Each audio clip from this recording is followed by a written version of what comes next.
Hey y'all, welcome back to my channel. It is me, Kay, and I'm here today for my review for Beyond the Gate Season 2, Episode 133. Y'all, I don't think much happened. I feel like they was really, I know I probably said that a couple episodes ago, but today the episode was really kind of, it wasn't much going on. Probably the most exciting thing of the episode. Actually, no. There's three things that I think went on that were of significance. One, Vanessa met Heather. So Heather came to visit Joey. And as I mentioned in my episode 132, Heather came to visit Joey basically to tell him that Smitty was on her case and he was making national buzz about the impaler. So really it was just affecting her business nationwide. And so with that going on, she was just like, I can't do nothing. And she said one of her friends that's a mole in the FBI let her know that, they was putting out a nationwide search, and that his article was starting to make noise like nationally. And so she was pretty upset about that because she said that she came to the DMV to personally handle him, and she was basically letting Joey know. And so Joey was like, absolutely not, you cannot do that, because as we already know, Joey has already promised Vernon and Elon that nobody associated with him or his family would be injured or get hurt. And so he has to keep that promise. And because he knows that if something happens to Smitty, then all his alliances is basically messed up, and then everything, he vulnerable. And plus he told her, like, this is my area, this is my territory. So basically they came up with the deal that Joey has to tell, he has to basically make sure and make known that, he's done. Smitty is done. So I don't know if Joey is going to talk to Martin. I don't know if Joey's going to talk to Elon. I doubt he's going to say anything to Jacob. Or I don't know if he's going to say anything to Martin, or if he's going to say anything to Smitty himself. But nonetheless, when Vanessa showed up to the casino, Heather was there. And so Heather was saying all this stuff to Vanessa, making it sound like she was Joey's other woman, when really she was just trying to pull Vanessa wig a little bit. And I don't know. I thought Joey would have been more nervous, because for some reason, Joey was trying to keep Vanessa from really meeting Heather, as we saw a couple of episodes ago. But today, this was the day they got to meet. And so, as we know, Joey and Vanessa was about to go to dinner at the country club, and so they invited Heather to come along, but Joey pretty much insisted for her not to come, and so she ended up not going. She ended up leaving. But it's just the fact that, like, now that Vanessa has finally met Heather, Vanessa's gonna have mad follow-up questions. And the reason why Joey didn't want Vanessa knowing, because he don't want Vanessa to know that, even though originally he said he didn't know who the impaler was and he wasn't involved in the plasma ring, which he wasn't involved in the plasma ring, but he does know who the impaler is after he told her. He just told Vanessa that, his sister wanted him to be involved in his business. But like I said in my last review, I absolutely think that Joey's sister will absolutely backdoor him. Like, I do not trust her. She said she's not going to do nothing to Smitty, and she said that she would take her men off of Smitty, but I do not believe her as far as I can throw her. And that's just all I can say about Heather. Heather is going to be a person to watch, for sure. Also, we have Dani getting a call from Pamela. So basically, we're trying to figure out who this bottle of expensive champagne came from. And from the looks of it, at least what I thought watching the episode, was that the bottle of expensive champagne came from Pam. Now, I don't know if she did that because, of this big article or this big reporter calling her, wanting to do this exclusive on Dani. But it seems like, to me, Andre knows who the reporter is. So I'm just like, the whole time while Pam and Dani are talking, because they said they want to interview all Dani's family. They want to especially interview Andre.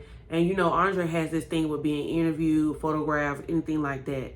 So I don't know if it's because if whoever he's running from, if he gets photographed, they can find his location or they'll know where he is. Or did he have a stalker? Like, we just don't know. And so while Pam and Dani is sitting there like gushing over it and is excited and, you know, doing what girls do when they get excited over things, he's just sitting there like in a daze. And all we hear is this noise, you know, and it sounds like he's like having like mad thoughts in his mind. And so I'm just like, Andre, what is it? Whatever it is, you just need to go ahead and tell Dani, because if Andre go ahead and relieve himself and tell Dani, that will then give Dani the space to relieve herself, and then they be on the same page, they be good. And then, you know, it could give Dani a chance to at least fight for herself or defend herself with whoever it is that's coming, because we don't know who's coming. And so it's just, you know, all over for real. It's all over. And I don't even know who Andre could be running from. We haven't got a flashback. All we saw was those pictures of him in Paris. So we know whatever it was had to do with him and his time in Paris.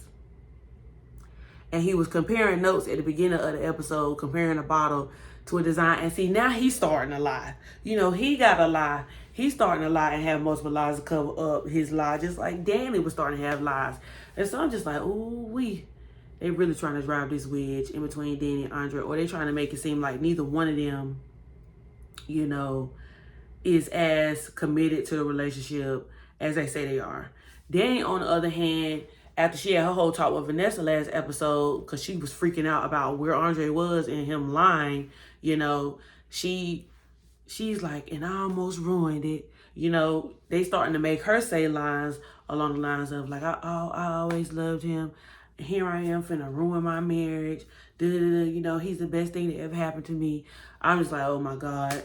They setting us up, y'all. They setting us up.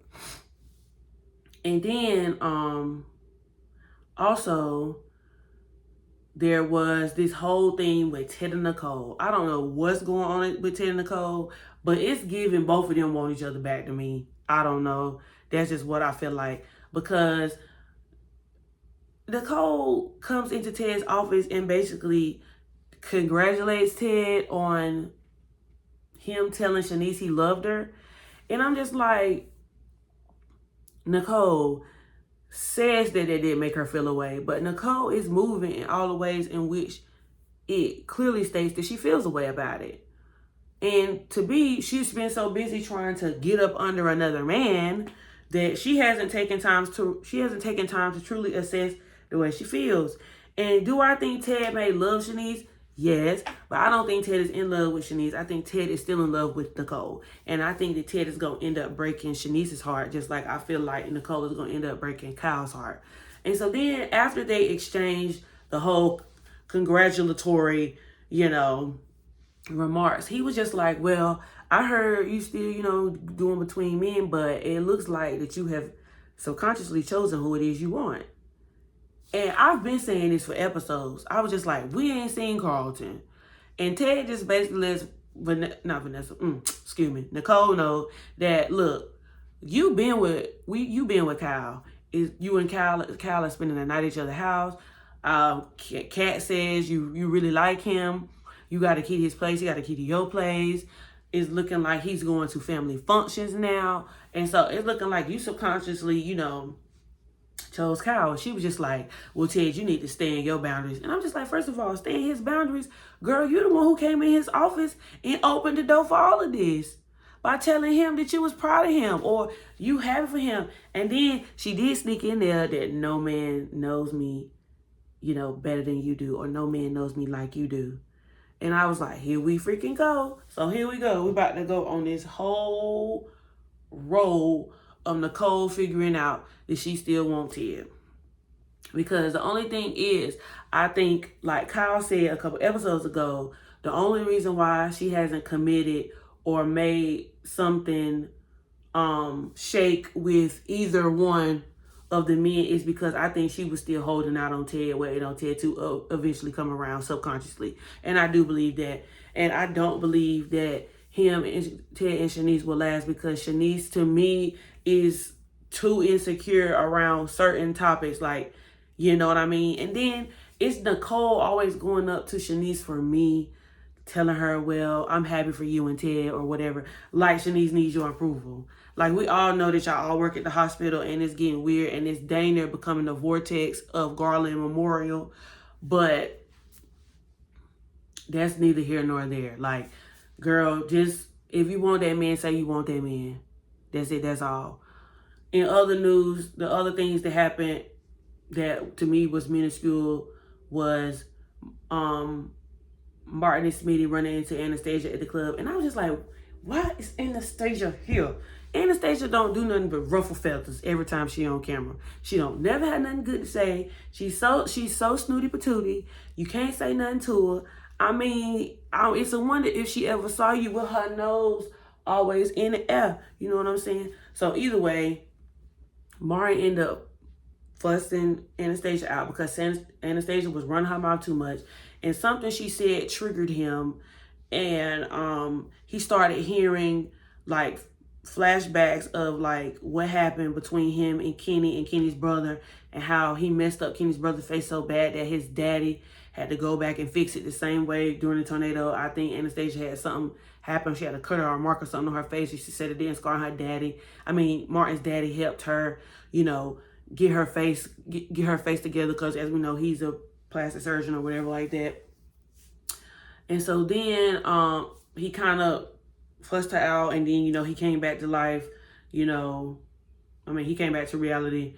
You know, he apologized or whatever, and he told her to go in the country club and get whatever she wanted, boo, boo, boo, right? And so then that's when Smitty was like, what happened back there or whatever like that. And so Martin basically at this moment told Smitty, you know, whatever she said triggered me. I had a moment, I had a flashback or whatever. And and then Smitty reassured him that he didn't have to go through any of it alone. Also, Anastasia ran to Kyle. Basically, she tried to like stick her claws into Kyle, but Kyle absolutely reeled her down to the ground and was like, where's Nicole at? And I heard you had a plethora of husbands. And I was like, get her together, Kyle. And then Kyle left her. And then she also bumped into Joey and Vanessa, and she was trying to talk down to Joey and Vanessa. But as we know, Joey is now the man, $100,000 at the country club right now, because he helped save one of them characters from The Young and the Restless Life, the daughter. He helped save her from the chandelier, and so now he's in good with everybody. And so now we see Joey changing a little bit, or, you know, mingling into high society a little bit more, because Joey didn't used to play around with them people. He said them people were snooty patooty. He didn't want nothing to do with them. He was like, and even Heather made a comment. She was just like, I can't believe you're going to have dinner at Country Club, because we used to sip bourbon and laughing at people because they were so highfalutin. And now he intermingling with the people, and he good with the board and everything like that. And so, yeah, it just is what it is. But nonetheless, we're going to find out what happened. I was expecting this episode to be a continuation of the thing between Kat and Chelsea, but we did not get that. And so I'm hoping that we will get that today on Tuesday's episode. So we'll see. But if you haven't already, go back and watch my review for episodes 132 and episode 131. Also, I have a whole Beyond the Gates playlist that should pop up somewhere on your screen. So if you haven't and you ain't caught up, go and look at my reviews, like, comment, and subscribe. And I will be back tomorrow or tonight with episode 134.